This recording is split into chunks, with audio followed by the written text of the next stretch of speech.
আসসালামু আলাইকুম students care YouTube channel এবং ফেসবুক পেজ থেকে তোমাদের সবাইকে স্বাগতম। এই ভিডিওতে আমি তোমাদেরকে ষষ্ঠ শ্রেণীর ইসলাম দ্বিতীয় অধ্যায় ইবাদত এই অধ্যায়টি থেকে 34 পৃষ্ঠায় গোসল যে অংশটি রয়েছে এই অংশটি থেকে তোমাদের বার্ষিক পরীক্ষার জন্য সর্বাধিক কমন উপযোগী ক বিভাগের নৈর্ব্যক্তিক প্রশ্নগুলো নিয়ে আলোচনা করব। তোমাদের বার্ষিক পরীক্ষায় ক বিভাগের পূর্ণমান হবে 25। এখানে 15টি বহু নির্বাচনী প্রশ্ন দেওয়া থাকবে, যার 4টি করে অপশন দেওয়া থাকবে এবং এই অপশনগুলো থেকে সঠিক উত্তরটি নির্বাচন করে খাতায় লিখতে হবে এবং 10টি এক কথায় উত্তর এই টাইপের প্রশ্ন থাকবে। এখানে কোনো ধরনের অপশন দেওয়া থাকবে না, প্রতিটি প্রশ্নের মান হবে 1। তোমাদের বার্ষিক পরীক্ষার চূড়ান্ত এই সাজেশনটির পিডিএফ ফাইলটি তোমরা ভিডিওর ডিসক্রিপশন বক্স থেকে ডাউনলোড করে নেবে। এই পিডিএফ ফাইলটি ডাউনলোড করার জন্য তোমাদের একটি পাসওয়ার্ডের প্রয়োজন হতে পারে। তোমরা ভিডিওর বিভিন্ন অংশ থেকে এই পাসওয়ার্ডটি সংগ্রহ করে নেবে। এখানে তোমাদের প্রথম যে প্রশ্নটি রয়েছে এখানে বলা হয়েছে গোসল শব্দের অর্থ কী। গোসল শব্দের অর্থ হচ্ছে ধৌত করা।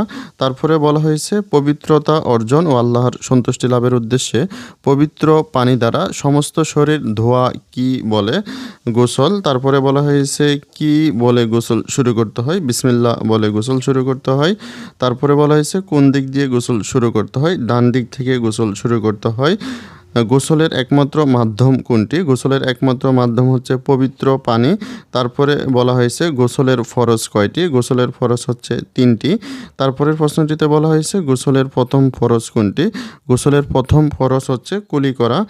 তারপরে আমি তোমাদেরকে আলোচনা করব এই অধ্যায়ের সবচেয়ে গুরুত্বপূর্ণ এক কথায় উত্তর এই টাইপের প্রশ্নগুলো নিয়ে।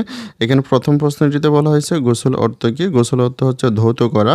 তারপরের প্রশ্নটিতে বলা হয়েছে গোসলের শুরুতে কি বলতে হয়, গোসলের শুরুতে বিসমিল্লাহ বলতে হয়। তারপরে বলা হয়েছে গোসলের ফরজ কয়টি, গোসলের ফরজ হচ্ছে 3টি। তারপরে বলা হয়েছে গোসলের প্রথম ফরজ কি, গোসলের প্রথম ফরজ হচ্ছে গড়গড়া করে কুলি করা। তারপরের প্রশ্নটিতে বলা হয়েছে গোসলের দ্বিতীয় ফরজ কি, নাকের ভিতরে পানি পৌঁছানো হচ্ছে গোসলের দ্বিতীয় ফরজ।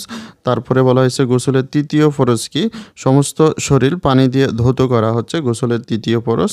তারপরে বলা হয়েছে গোসলের সময় কিভাবে কুলি করতে হবে, গড়গড়ার সাথে অর্থাৎ পানি যেন কণ্ঠদেশ পর্যন্ত প্রবেশ করে। তারপরের প্রশ্নটিতে বলা হয়েছে গোসলের সময় প্রথম কোন কাঁধে পানি ঢালতে হবে, গোসলের সময় প্রথম ডান কাঁধে পানি ঢালতে হবে। তারপরের প্রশ্নটিতে বলা হয়েছে গোসলের সময় নাভি, বগল ও দেহের অন্যান্য ভাঁজে পানি ফুঁসিয়ে কিভাবে ধৌত করতে হবে, সতর্কতার সাথে ধৌত করতে হবে।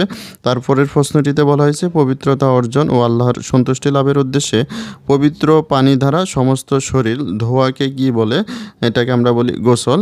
তাহলে তোমাদের ভিডিওটি এ পর্যন্ত। পরবর্তী ভিডিওতে আমি তোমাদেরকে এই অধ্যায়ের পরবর্তী অংশটি নিয়ে আলোচনা করব। এই ভিডিওটি তোমাদের কাছে ভালো লাগলে কমেন্টে জানাতে পারো এবং পরবর্তী সকল ভিডিওগুলো সবার আগে পাওয়ার জন্য চ্যানেলটিকে এখনই সাবস্ক্রাইব করে রাখো। আর যারা সাবস্ক্রাইব করেছো তাদেরকে অসংখ্য ধন্যবাদ।